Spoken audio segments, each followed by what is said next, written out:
Hi, everybody. Welcome to another Prog Report podcast interview. This is Roy.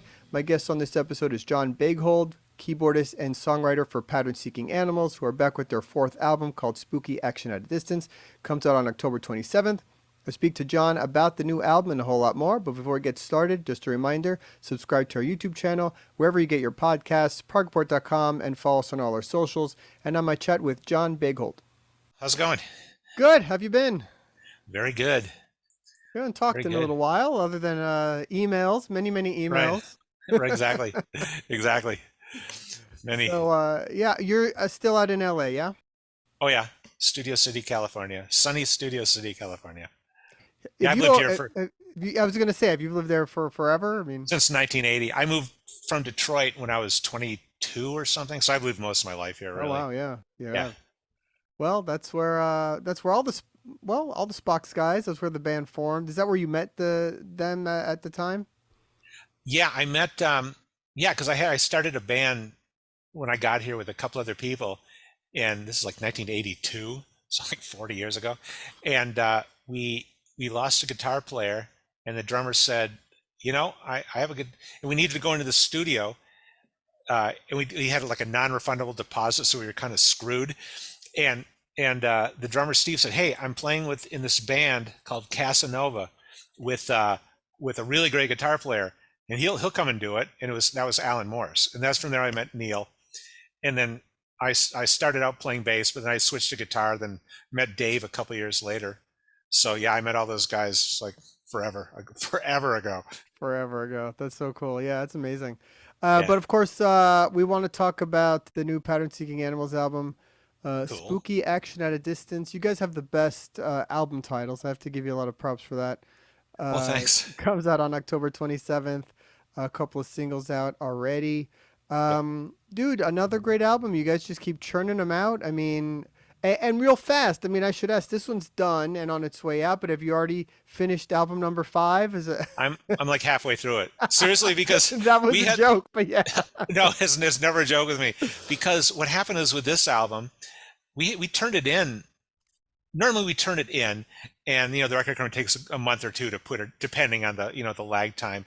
But this time they had some other things scheduled, but they wanted to put out before us, and we decided it might be cool to release it in the fall because we're normally in the spring we release albums, and so this album was turned in like the end of April. So since then, it's just twiddling our thumbs waiting for it to come out a half year later.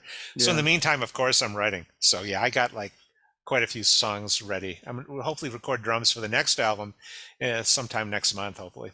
You know what's funny? You talk about how you deliver an album and then it takes a lot of time. I mean, that's the norm. It happens all the time with Oh a lot yeah. of records. But did you watch that Beatles documentary, Get Back? You know, the one that came out. No, I didn't. No, never, Well, never. it's if you like that kind of stuff, it's really good, really interesting. But there's Yeah, one they're working on the song Get Back in the documentary, right. and they finish it, they finish tracking it, and then they're talking about how, yeah, let's just put it out next Thursday. Okay, great. Oh, that's the way. It's like, That's the way it was. It's like the famous Elvis story. Elvis goes into a little recording studio in Memphis and cuts a couple tracks at night, for a budget, and Sun Music or whatever it was. And the engineer, he thought it was really good, so he just and made an acetate and walked it over to the radio station. They started playing it that day, you know. Yeah, and even in the '60s, you're right, it was released so quickly. The yeah, turnaround time was insane. insane. It's just not a big deal. Now it's Yeah. like just to get your vinyl pressed, it's like 6 months beforehand. You have to give them the record and all Well, that kind of stuff. yeah, that's what kind of messed us up during the last album, Only Passing Through. Because I was just thinking, oh, it'll come out like a year later, like the rest of it. And I talked to the record company and said, oh no, especially during the pandemic, the Right. vinyl, you got to turn this in at least That six stuff months was before. backed up forever. It was Oh, really I know. crazy. Damn, I wish I would have known this. But yeah, but that's gotten a little better, but it's still a long wait. It's Yeah, still a yeah, long yeah. wait. So well, let's before we get to you writing a new record, I do want to talk about this new one and let people know it's out Oh yeah, or coming out rather. yeah. And yeah, I mean, listen, it's your fourth album in just around 5 years, I guess. The first one was in 2019 or 4 years, whatever you want to, however you Yeah, want to look at it. this one comes out 4 years and like 3 or 4 months after Yeah. the first one. Yeah. So I mean, what is that writing process for you that goes so quickly, and how do you determine, okay, I have another album's worth of stuff?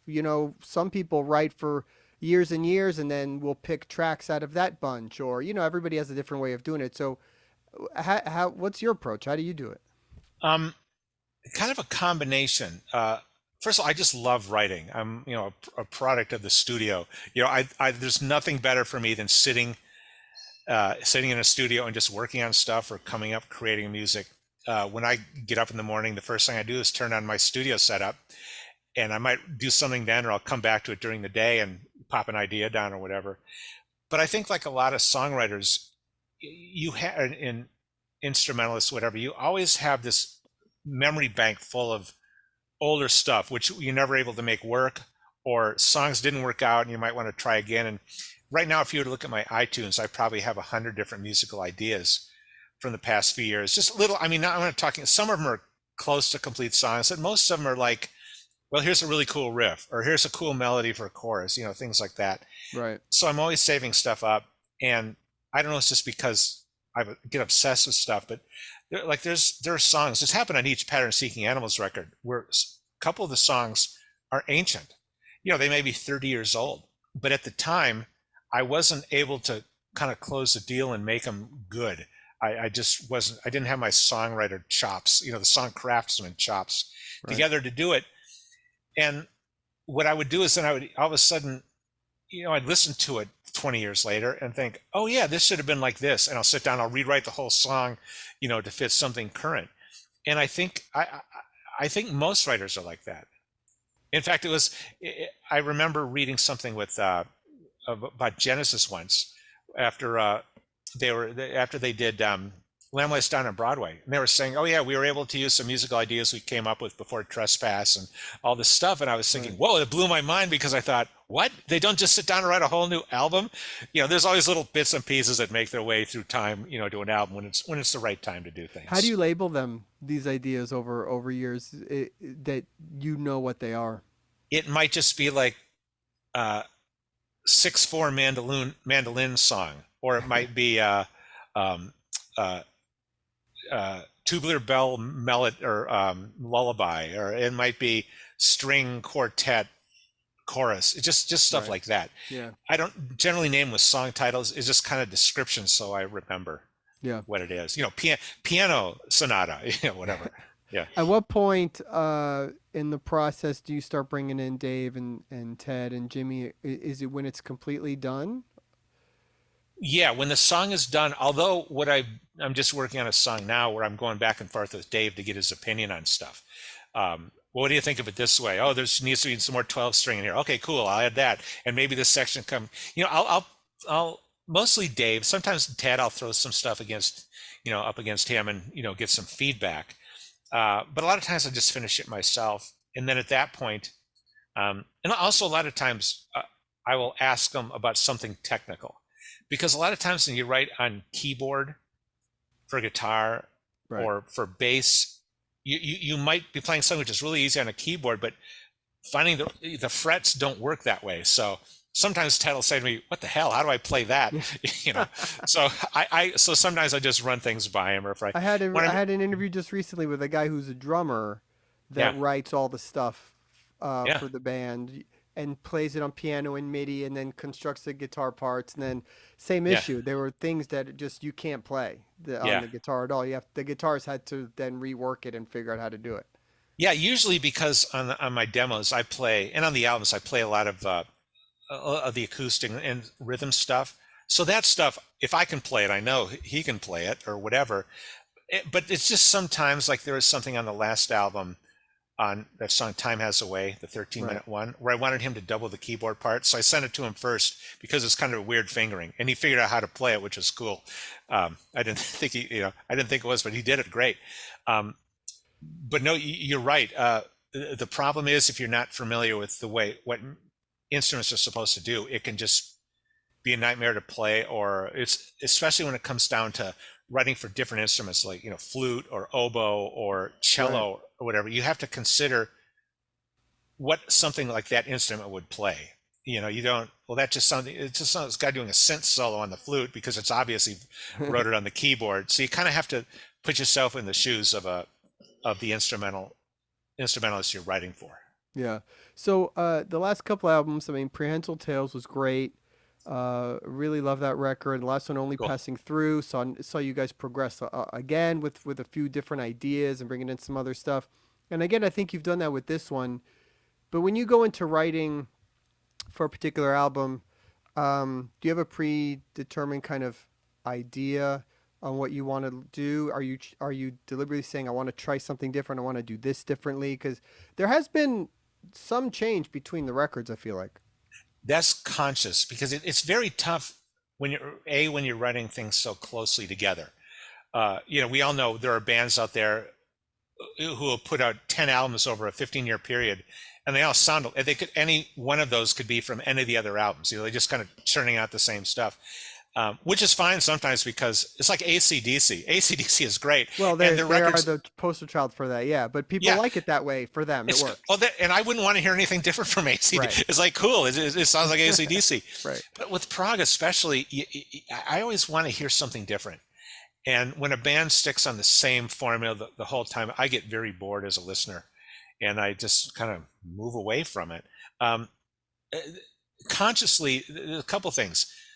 The only conscious decision as far as what kind of material, I just start writing and working on stuff. And if something starts to remind me of, oh, that sounds like something from Prehensile Tales, I'll shy away from it. I'll junk it because I'm trying not to repeat. And it's so easy to do it. And even as much as I do that, I was listening to some of the songs in the new album the other day, and I realized that there's a certain rhythmic thing I do with time signatures I've done a few times. No one on the planet would ever make the connection except for me.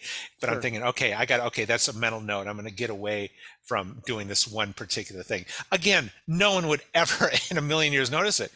So the key was just to keep writing stuff which didn't sound like something else we had done. And also the fact that we recorded it at a different studio with a different engineer was a big help for that. Yeah. It definitely was. Do you feel like the whole Spock's beard comparison is pretty much over? I feel like it is. I don't think it sounds like Spock's that much anymore. I mean, Ted's voice is Ted's voice, but yeah, the first album kind of had a little bit of a bridge there, but I think you guys completely have separated yourselves from that. I like to think that, but I understand why people don't hear that. I just didn't.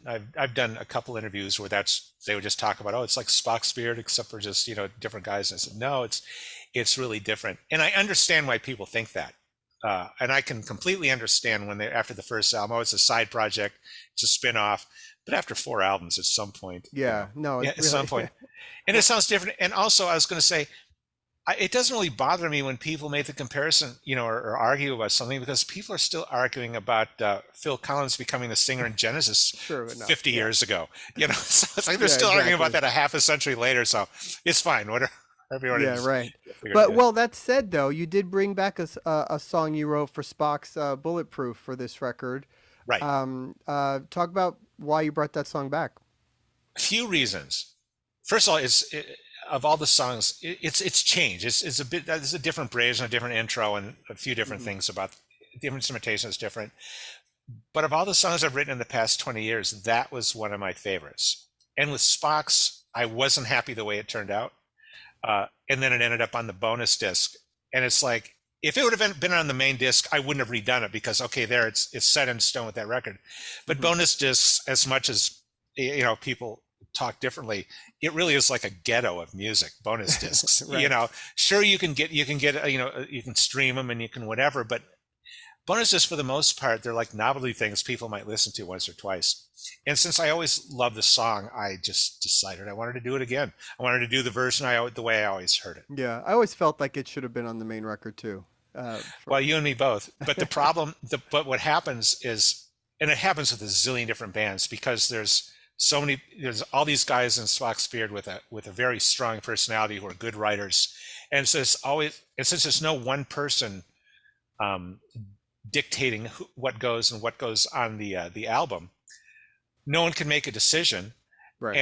And they would just say, okay, let's send it over to Thomas at Inside Out and see what he wants on there, and he'll listen to everything once or twice and make a make a song list, and Bulletproof wasn't on it for whatever reason. But it's like, I agree. But I agree. But I agree. I understand why it's done. That happens a lot with bands. When you can't make a decision, it's like, okay, no one wants to take their song off the Yeah, album, all and right, no one. let's have somebody do it, and we'll live with whatever it is. Exactly. Everyone agree. Whatever he says, we're going to live with it. And Yeah, to me, yeah. it was just like, damn. So Okay, well, a couple of songs of the new record I wanted to talk about. Recent sure. singles, "Somewhere North of Nowhere," which is really cool. Oh, thanks. I think different than anything you guys have done, and a really cool kind of prog track. Talk about putting that one together. That one started off with that riff, the da da da da da da da, that Yeah, riff from the beginning on a certain kind of guitar sound, that really Telecaster-y, trebly thing. And I just kept building it from there, like kind of a riff song, and I came up with the melody. At that point, I hadn't even decided to have a title or lyrics yet. Uh, and I kind of came, the lyrics are done very late on that one, which is rare for me. So the music is put together first, and the first is pretty standard prog, and then it goes in the bridge section, which is very different from yeah. the main song. First of all, because it's, I listen to a lot of other types of music, just pop and EDM and K-pop. I just love all that stuff. So basically that bass thing, which is on the upbeat, it's a very EDM kind of thing with a kick drum. And I wanted just a different sound. So I put Ted's voice through a vocoder and a vocal synthesizer to get these really cool things on either side. I just wanted it to be very different from the rest of the song. Then all of a sudden it pops back into the rest of the song. Yeah, yeah, it's So really cool. that song, thanks. That song is actually a lot longer. That song, when we cut it, it was almost like 9 minutes long. Oh wow, really? Yeah, and this happens to me all the time, is that I started listening to it and I realized I was skipping through certain parts when I was listening back to it. So I thought, you know what, if I'm skipping through parts, people who are listening to this are going to skip through the same parts. So we just edited them out. I edited I a like that. couple. Sometimes editing is. I hear songs all the time that you know I you have to respect the artist for their decisions totally, but Yeah. there's some parts where it's just like one keyboard note that goes on for like a minute in the middle of a song, and I feel like, wow, I wish they would have just gotten to the next part already. I think a lot of that, uh, I think part of it is because when I was years ago, when I was doing film and TV stuff, which I didn't do, I did some. I wasn't really super successful at it, but I did enough. You get into the something where a director says, okay, I need something for this scene. It's just 10 minutes long. And you work on it, sweating bullets, for a week, and you give it to him and he listens to a minute and he goes, it isn't right. I need something else by Tuesday. So you get in the mind frame of, you can't get too attached to anything. You Yeah, can't get that demo love. So you have to be able to jettison stuff which isn't working for any reason and come up with new stuff. I think what a lot of people do is they're in love with their own music, which is fine, but you kind of have to stand outside and think, yeah, maybe I shouldn't repeat that chorus 6 times at the end, or maybe I shouldn't, maybe I can cut this whole yeah. verse out. There's a song on the last album called "Said the Stranger." Hmm. That song, at the last moment, I cut out an entire verse and chorus Oh because wow. to me it wasn't saying anything new. It wasn't going in a different place. So I thought, oh, why is it here? So, so yeah, and sometimes I wonder if I get a little too edit happy, but I think for the most part, that's a Yeah. good. Yeah, I'd rather Have edit you too ever much than edited not a enough. song, a part out of one of the songs, and then like one of the guys in the band's like, "Hey, what happened to that verse? Why'd you do that?" Sometimes, but I think they're used to it. I at this point, because you know, I I've done that so much, and I'll send them an early version, and all of a sudden it's very different. Oh, yeah, it's like, oh, by the way, I raised this part up a key, and I added a new part, and I took out this bridge. This that happens all the. The worst is that I'll send Ted a guitar part to do, where he has to match something else, and I'll send him this chord progression. Then while he's doing it, I'll change the part. I'll just change a chord or something, and I didn't realize he had already done with the part. So he'll send me the part, and it's like, oops, I forgot to tell him I changed that chord from an A minor to a C7 or whatever. And most of the time it's very easy to fix these days with Melodyne and all the tools. But yeah, I got to be careful about that kind of stuff That's because funny. I don't want to have to go back to someone and say, can you do this part again? Yeah. There is also a longer epic track on there. He once was, Yeah, which is interesting because it's very much. I feel it's almost like a ballad, really. And yeah, it's not sort of you think of the Prog epic, these longer songs, sort of a rocker thing, but it's very pretty in the beginning. Very has kind of a soundtrack kind of element to it. I think. yeah. I like that song a lot, and it builds really well. Like at the end, it's almost a different song. Talk about that one a little bit. Yeah, that one started off the figure in the beginning you're talking about with the piano, the da da Yeah. da da with the flute. That's a melody, going back to the earlier conversation. I've had 10, 12 years and I just kept playing it. And for the past few albums and other stuff, I've tried to work it into or write another song around it, but I was never able to. It just didn't click. And for some reason this time I said I'm absolutely going to use it because it's too good not to. So then from there, it just kind of all flowed out from that Yeah. part. The lyrics are based from an idea. I was reading this book called The Facemaker by Lindsay Fitzharris, and it's about a plastic surgeon after World War I who made a lot of inventions and advances in plastic surgery for soldiers who were coming back from the war, with really bad facial disfigurements or whatever. And there was a vignette in the book about one soldier who was at the time like a conscientious objector, and he didn't want to go to the war, and he eventually did, and in France or wherever he was, got half of his face blown off and suffered other injuries. And it's not written directly about him, but I like the idea of writing something of a guy who went to war and comes back where he's not totally whole, either physically or mentally. And I don't like to get things too on the nose. It's you would never listen to it and say, "Oh, it's about World War I and it's about a shell going off in his face." It's not that. It's just Yeah, kind I of didn't. I image. didn't catch that. That's not No, where I. That wasn't my visualization of it. well, that's the thing. I always like it when people come up with their own. I would be surprised if anyone did because there are a couple things like soldiers on the lines. Okay, it's kind of about war maybe or a battle, but so I just kept writing it and going with it, and the melodies worked out great, and the way it builds. It's funny because there's a bit of dissension in the group about this song because at the end where I go into that sax solo, Hmm. couple Ted and Jimmy just they just didn't like the sax there at all. Dave loved it, I loved it, and I'd ask different people, and people are very mixed about saxophone. To me it's great. You hear all those old like Supertramp or Pink Floyd where they're using the sax, and to me there's just nothing better. It's so cool. Oddly, the So that, second interview I've done today where we brought up saxophone in Prague, it's very, oh, cool. very what? Yeah, see, I really love it. I think it's great. Yeah, in the right place, it can be really cool. And that section at the end, the solo section, just screamed out to me for sax. Yeah. So I think it ties in really nicely to the end when that big chorus comes back. And the other reason I really like it is it's unexpected from us. Right. It's not something you go, oh yeah, here's another flute or here's a violin solo or whatever. You're not expecting that to Yeah. pop up. And Yeah. the guy who played it did a killer job. Killer job. So I'm curious if you have a favorite album that you guys have done, or and a favorite song so far. Since it's been, I wonder if it may be easier for you to feel that way on an album or a song because you've done so much in such a short period of time.